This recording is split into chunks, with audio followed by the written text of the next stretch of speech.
Alright, we are back in our third video of Paladin tanking. I would like to take this opportunity to thank you very much for your patience as we go through the videos. I do like to be thorough in the teachings. I understand that there are a lot of mechanics that are associated with this class, and if you are like me, a lot of the times you just want to see somebody jump into the middle of it all just to kind of see how it all comes together. In our previous video, we had gone over what all of our items were on the bar down here, and now we're going to see, well, if somebody isn't just busy mowing folks down, now we're going to see how this comes together.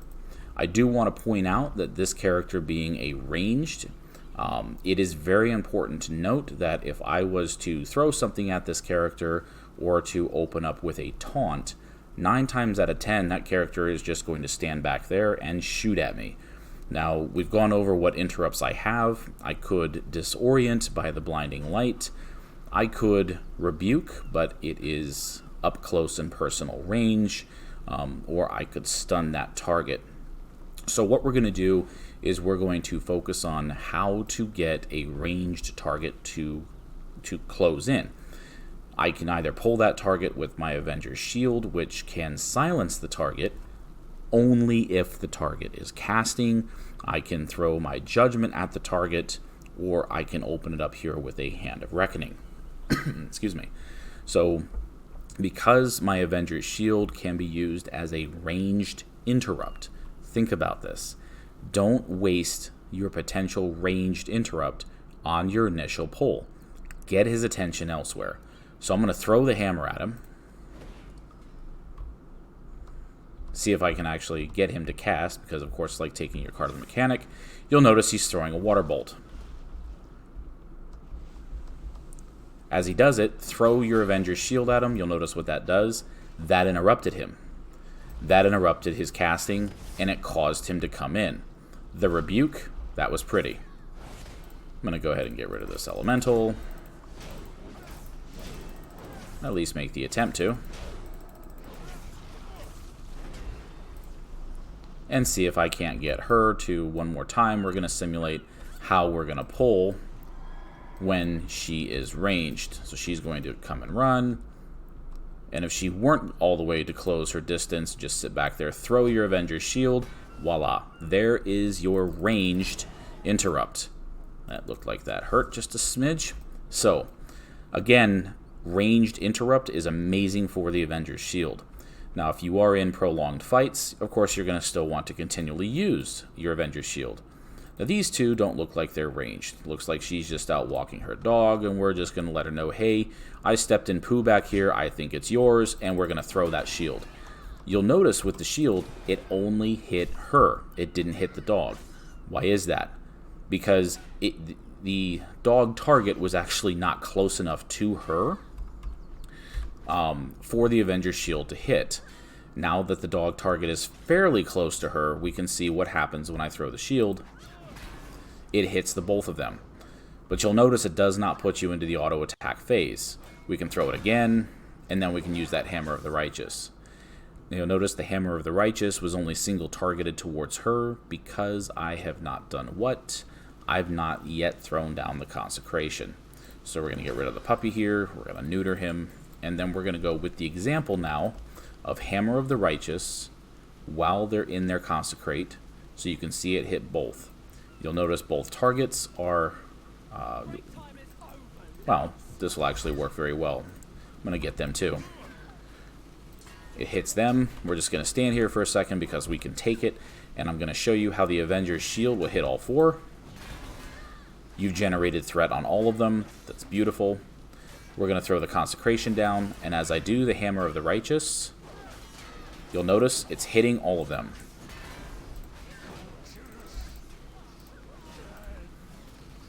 Hammer of the Righteous is hitting all of them, keeping the shield just kind of as a slam. And there you have it. So we're going to get his attention here. Shield is fine.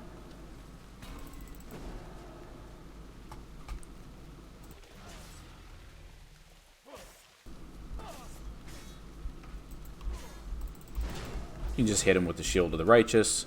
Boosts you up a little bit. Armor's increased by 14,490. Not too bad. but that was only one charge. Because of how I'm spec'd in some of my procs, that's what's actually increasing that Shield of the Righteous.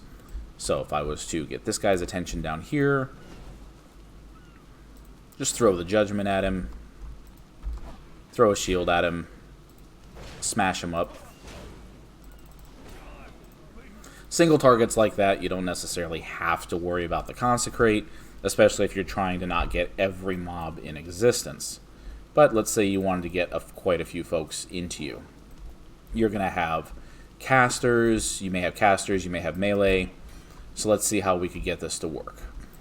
We've got a caster back there, we've got a melee back there, we've got an archer.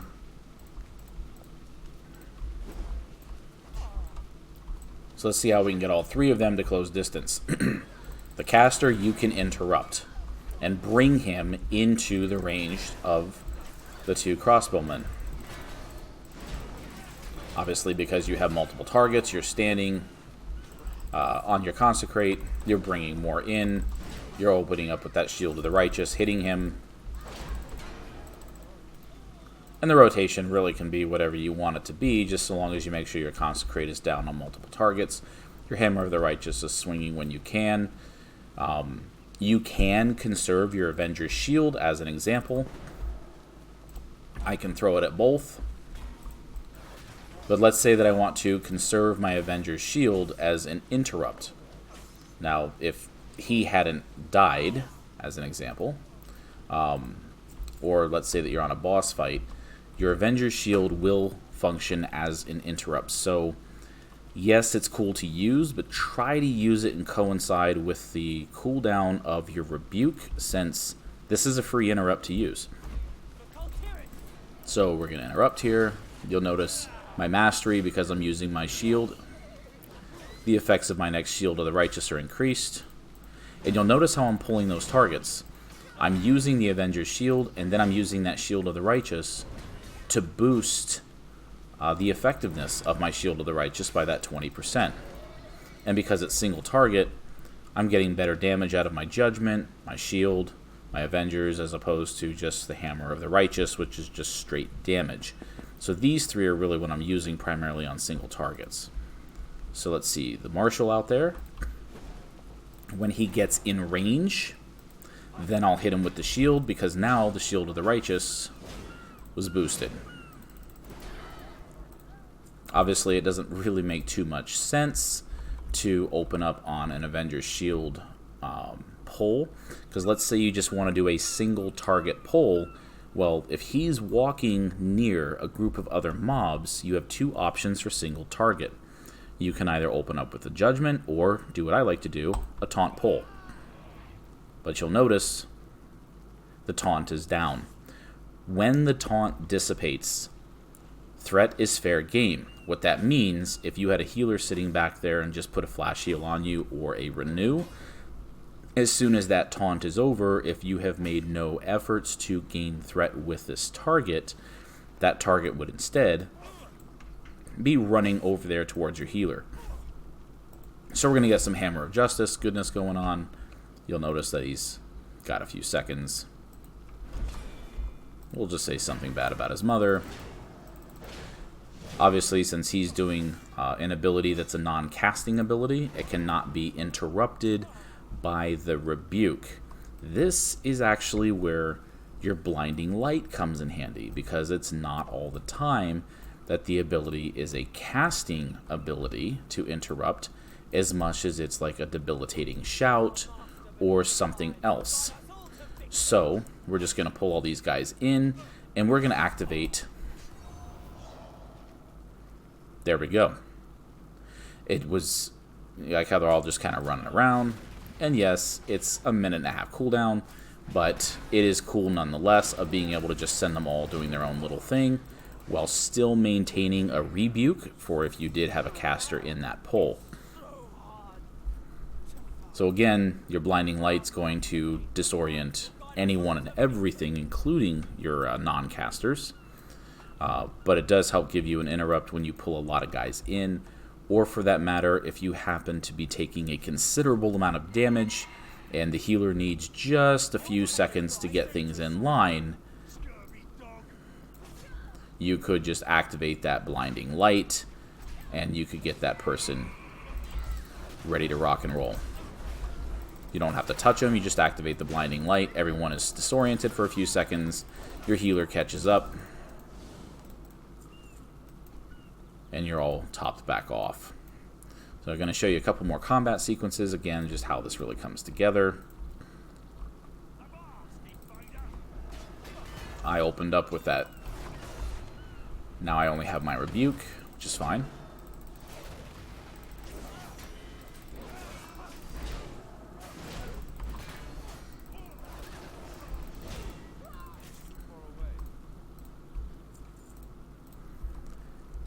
And this poor guy right here.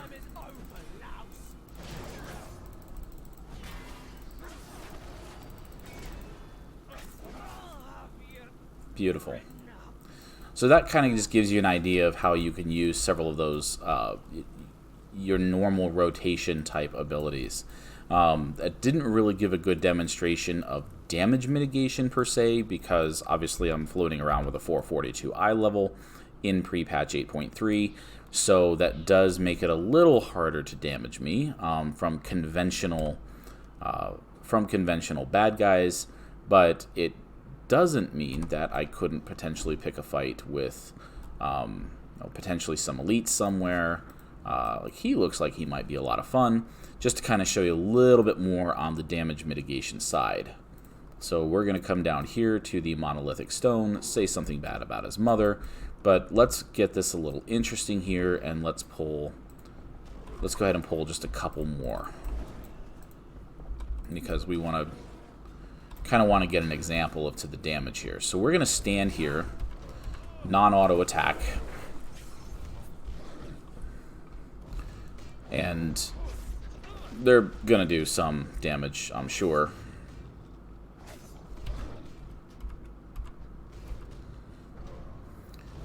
Or we may need to actually pull quite a bit more, but they're trying. They're doing the best they can. I get it.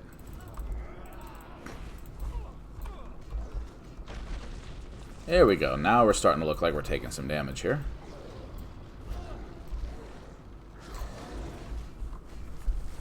That block really helps. But now what happens when I stand in the Consecrate? See that healing going off? That's what I'm spec'd into. But there's a lot of parry, there's a lot of block because of my standing inside of that Consecrate.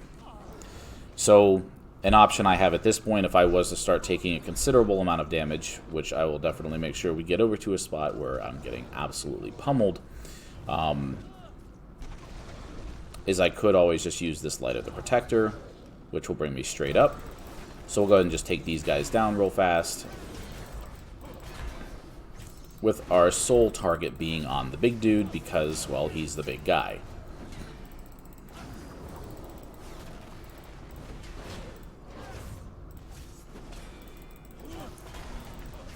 Oh, I love the knockbacks.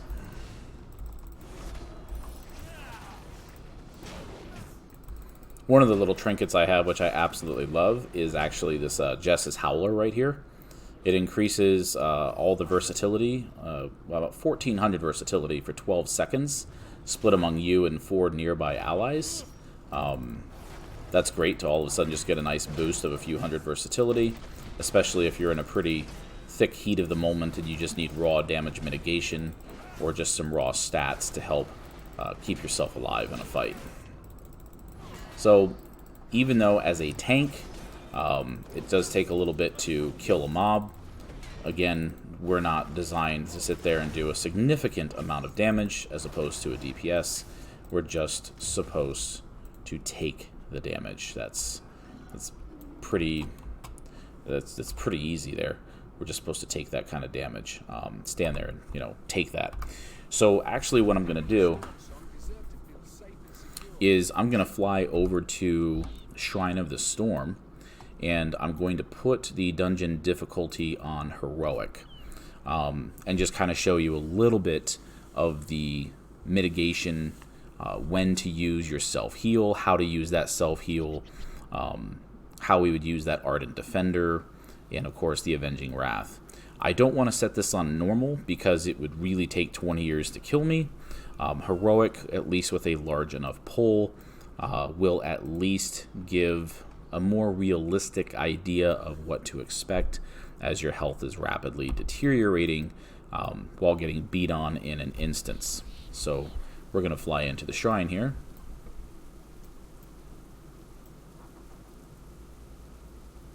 Looks like a beautiful day to go into an instance. Nice and rainy and pretty. Ta-dum.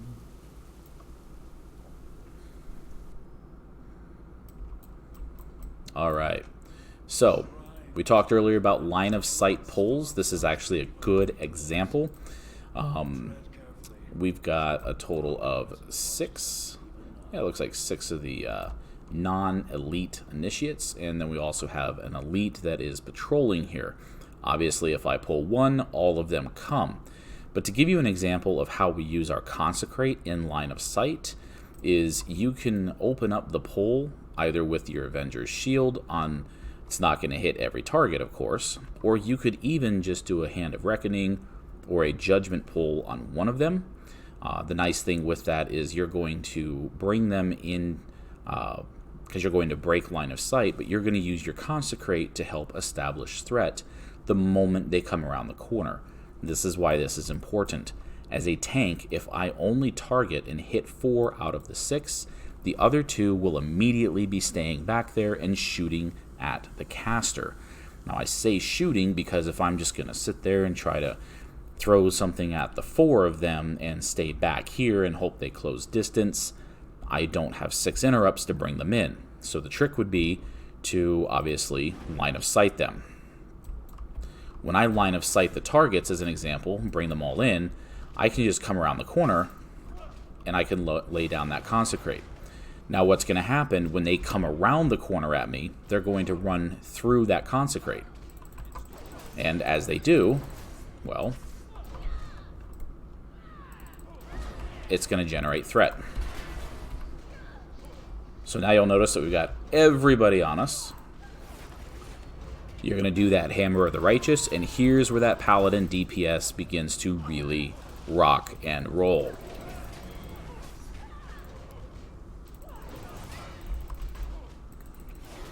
Because everybody's standing on that consecrate, we're getting some good damage going in. There we go. Throw that consecrate down some more. Use any and all of our abilities. You're hitting everybody at this time. So you are actually rivaling DPS, your DPS classes that are in your party at this point, because you're hitting everybody inside of that consecrate. Yes, it's going to take a little bit longer to kill someone. We'll go ahead and speed up killing. The stun really sucks. Thankfully there's nobody else in here, or else they would all be going after them.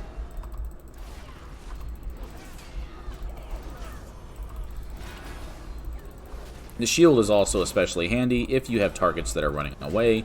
Just keep in mind, however, that if you do have a target that is fleeing and you happen to throw your shield out there, it's going to connect with anybody that has not been pulled if they run close enough. So let's get a couple of guys. This would be great because these are casters. Let's get his attention and let's get their attention. Let's see if we can't start taking a little bit of damage here. And we are. Well off to the races. We're taking our damage, we're taking our damage. We're stunned. We're getting beat on. And I'm going to show you just how powerful this Light of the Protector can be if the fit hits the Shan. We're going to activate it when it's crit to simulate you're in trouble. The party is in trouble. Everyone has taken a significant amount of damage. So now you're stunned. You're almost dead.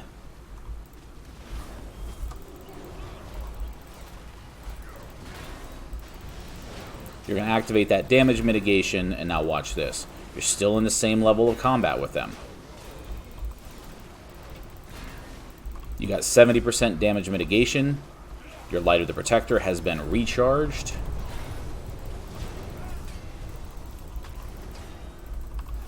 You can stun someone, you can go to another person. If you just wanted to, you'll notice they're still walking through your consecrate, and they are disoriented because why?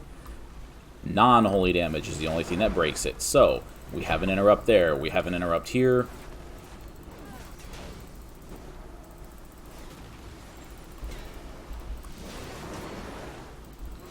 It is important to try to keep your Avenger's Shield when you are with multiple casters.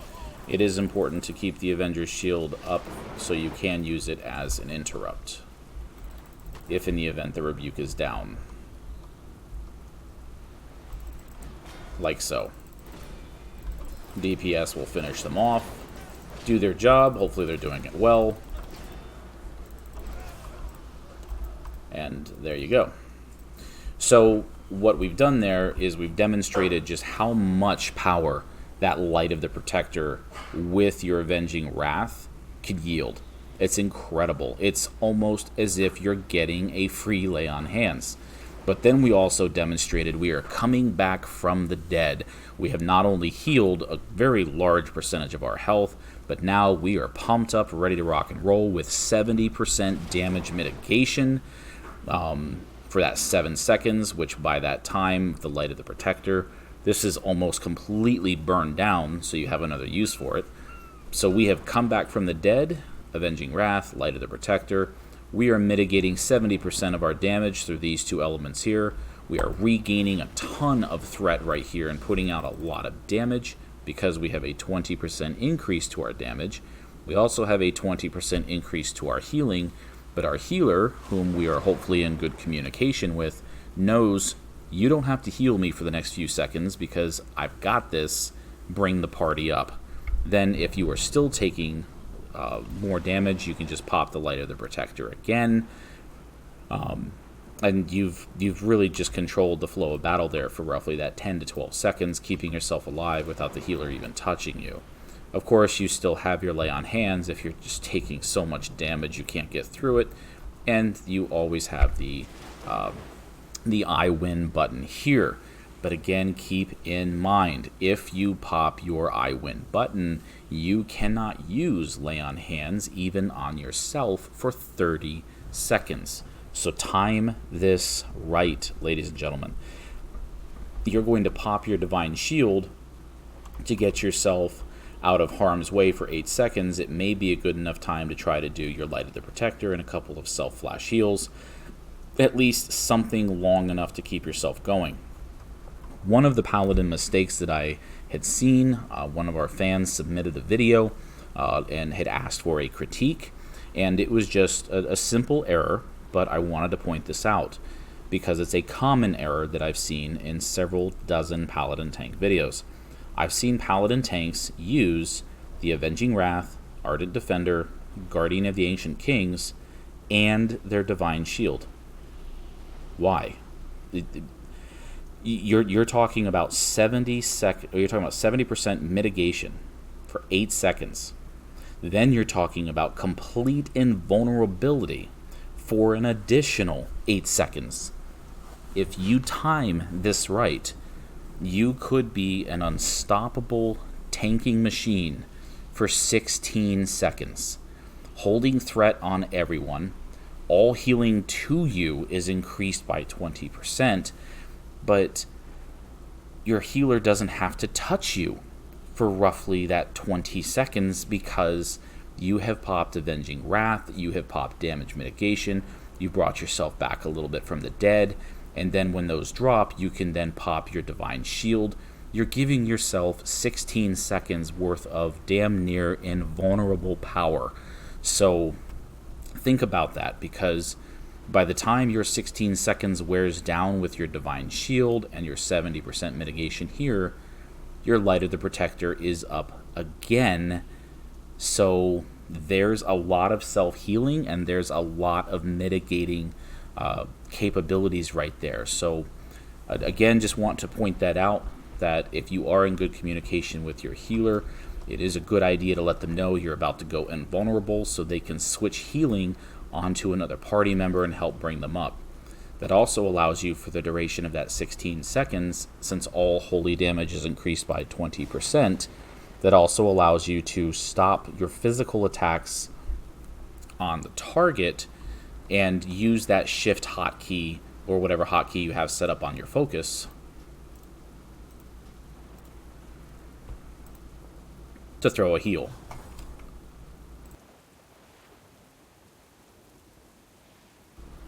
So now you have the ability to sit there rough and tough for quite a long time in the ways of measuring out battles. 16 seconds is a long time. But you also have the ability to sit there and help off heal and help get your healer back on track. So just wanted to show you those little tactics right there. We are going to actually have another video that's going to go over the talents, and so that will be next. If you have any questions regarding rotation or just some of the tactics that I like to use in some of the polls, just feel free to let me know. It's different strokes for different folks, but I do hope that this video did show you how we use our Avenger's Shield as an interrupt, more so as a ranged, how we're using that consecration, how we're using the rebuke, how we use that blinding light, just pretty much an eclectic variety here. Just more so depending on what you're looking for in your instance and how you're running that instance, such as if it's a Mythic, Mythic Plus, or a Raid. So we'll pause here and we'll come back and go over the talents.